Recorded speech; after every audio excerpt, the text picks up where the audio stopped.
if you come at the king, you best not miss. That's what Ariel Helwani said on Wednesday's episode of the MMA Hour, as he finally addressed comments that Brendan Schaub has been making about him recently. I'm here to talk about those comments. I'm here to talk about Ariel Helwani's response, and I'm here to talk about the situation overall. But before I do, my name is Rahul J. Chan. This is the Battle Camp. Thank you very much for joining me. If you're new to the channel, please consider subscribing.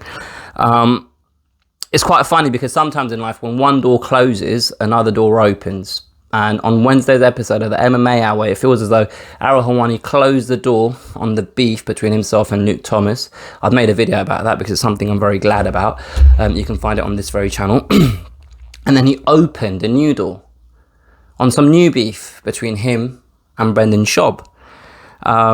So let's just talk about what got this problem started. And I think it's kind of boils down to three things that Brendan Schaub has said over the last couple of months. And it started when Brendan Schaub basically said, when Ariel Helwani broke the news that Brock Lesnar is returning to the UFC and the UFC decided to ban Ariel Helwani over that, Brendan Schaub said, did you notice that when that happened, no MMA media had Ariel Helwani's back? And he basically implied that it was a sly move that Ariel Helwani did by breaking that story. The second thing Brendan Schaub said is he mentioned how he's heard that Ariel Helwani isn't a team player. He doesn't play well with others, and he's not easy to work with. So basically saying that Ariel Helwani isn't professional. Final thing he said is he rejected the opportunity to be the in-ring interviewer and a commentator during the Jake Paul and Tyrone Woodley event.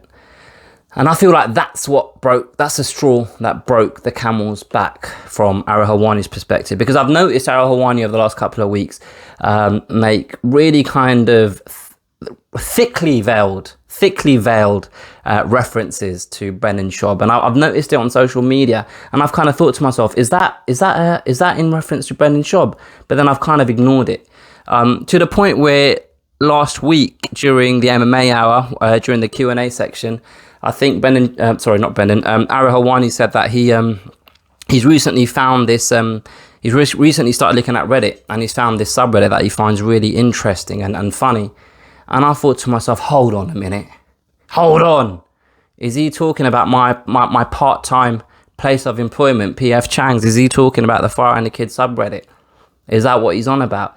And again, I dismissed it. I thought, you know what? There's probably tons of MMA subreddits on there, and there's probably some that post funny Dana White related memes, and that's probably what he's referring to. But clearly, these things that Brendan Schaub has been saying had been heard and annoying and getting under the skin of Ariel Helwani, and rightly so. And on Wednesday, when Ariel Helwani sat there and told us that he is for 24 hours the CFO, the COO and the CEO of PF Chang's, I thought to myself, fair play to you, sir. Fair play to you, sir. Because what's funny is one thing that I don't actually quite agree with Ariel Helwani is he keeps referring to himself as Ariel Helwani, and obviously that's a reference to pro wrestling, because if you're a heel, you're a bad guy, and if you're a babyface, you're a good guy.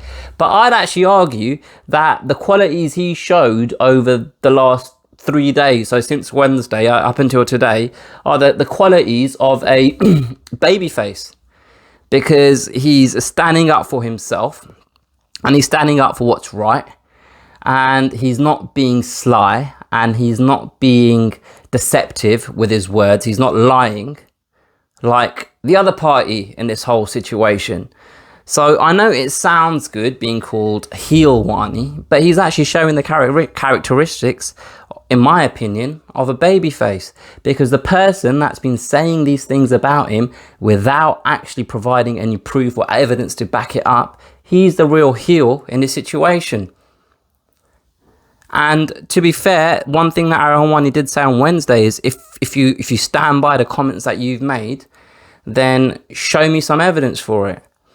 And the fact that Brendan Schaub decided to reach out to Ariel Helwani via text to apologize for the things that he said, I have a feeling that he and people in his team saw these same references that Ariel Helwani started to put out on social media.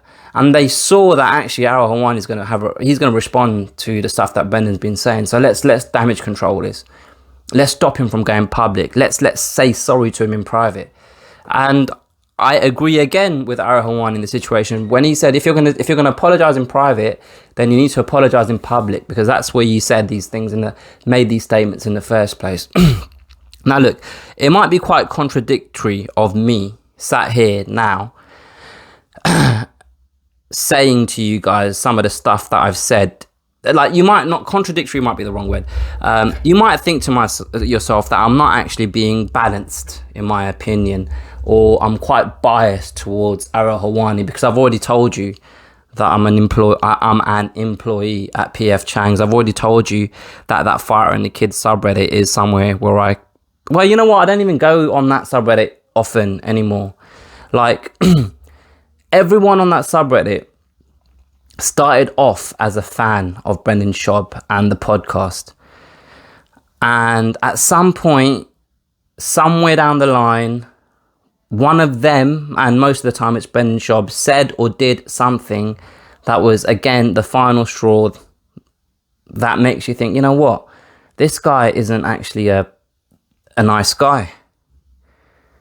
And then you start to see a different side to the man, and that side isn't very pleasant, and that's why you decide to submit your CV to PF Chang's and ask for gainful employment through them. And that's what happened to me. Like, I was a fan. I own a Fire and the Kid t-shirt, and to be fair, it's kept its colour and it's actually good quality, that t-shirt is, and I've washed it a number of times, and now I can't, like, I have to wear it underneath because I don't want to be walking around with a Fire and the Kid t-shirt on. I went to watch him perform in London. Like, I was a genuine fan. I put my money where my mouth is. But as time wore on, like, I've started, like most people that are on that sub, like, I started to find flaws in the character of the man. And that's what kind of led me to this path where I stopped consuming his content. I don't watch Below the Belt. I don't watch Fire and the Kid. I honestly don't watch these podcasts. I don't watch King and the Sting. And that's why I've stopped going on the subreddit as often, because I don't really get the references. Do you know what I mean? Because they're kind of related to more recent shows.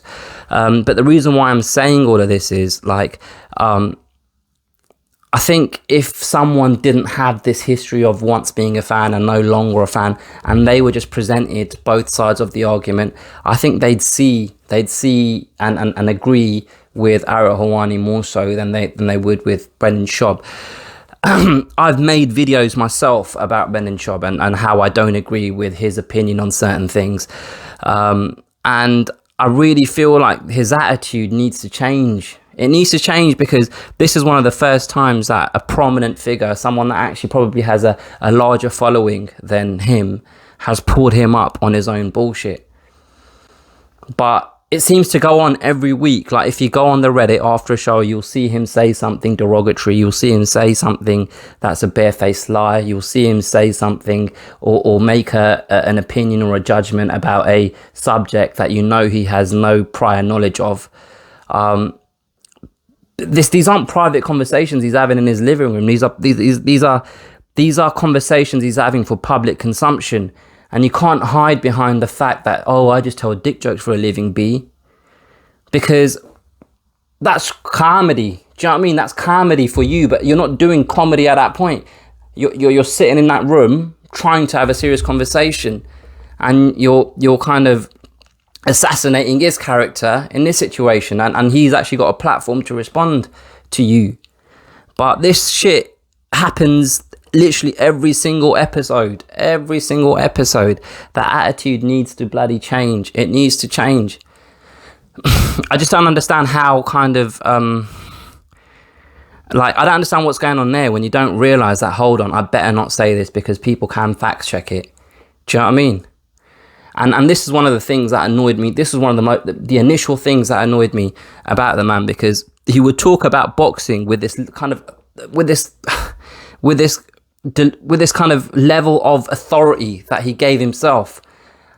He would talk about mixed martial arts with this kind of authority that he gave himself because he's physically done it. But just because you physically done a sport, it doesn't mean that you're a good pundit.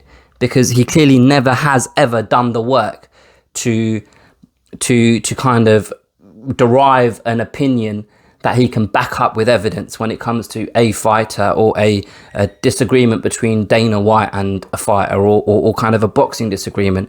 And all of that attitude boils down to where we are now here today, where he's sending apologies to a man that has basically Draked him. Remember when Drake had beef with Meek Mill, and Drake just basically just spun him. He spun him. And it's such a coincidence that Drake's new album has come out today. I'm not really a big fan of Drake. I mean, I don't dislike the guy. I haven't bothered listening to the album yet. But the point I'm trying to make is the timing of what Ariel Helwani is doing right now is, you can't knock it. Do you know what I mean? Like, the way he's kind of done this rollout of insult after insult. I saw him on this, what's that guy called? Pat McAfee, is it? I saw him on there discussing the whole situation, talking about how he's not going to stand for this crap anymore. And again, on Twitter, I've seen him talk about Drake and just make kind of Brendan Schaub references with it all. And it just feels like a proper rap beef. And all Brendan Schaub needs to do is come back to his podcast on Monday or Tuesday, whatever day he's going to film it, with his tail between his legs and say, sorry, B. And that's it. And that's it. Will his ego allow him to do that? Will his ego allow him to do that? Or will he pretend like he was just joking? Oh no, I was just joking, and it got blown out of context, but I've had a conversation with Ariel and we're cool now, fam. And then he goes on to read an ad for fucking Movement watches or something like that. I don't know. But I'm glad that he stood up to him, man. I'm glad Ariel has finally stood up to Brendan Schaub and just not let him just get away with lying about him, because it's not nice. But yeah, those are my opinions about the situation. Feel free to share yours in the comments below. If you've enjoyed this video, please do like it, share it with a friend, subscribe to the channel if you haven't already, and I'll catch you guys on the next one.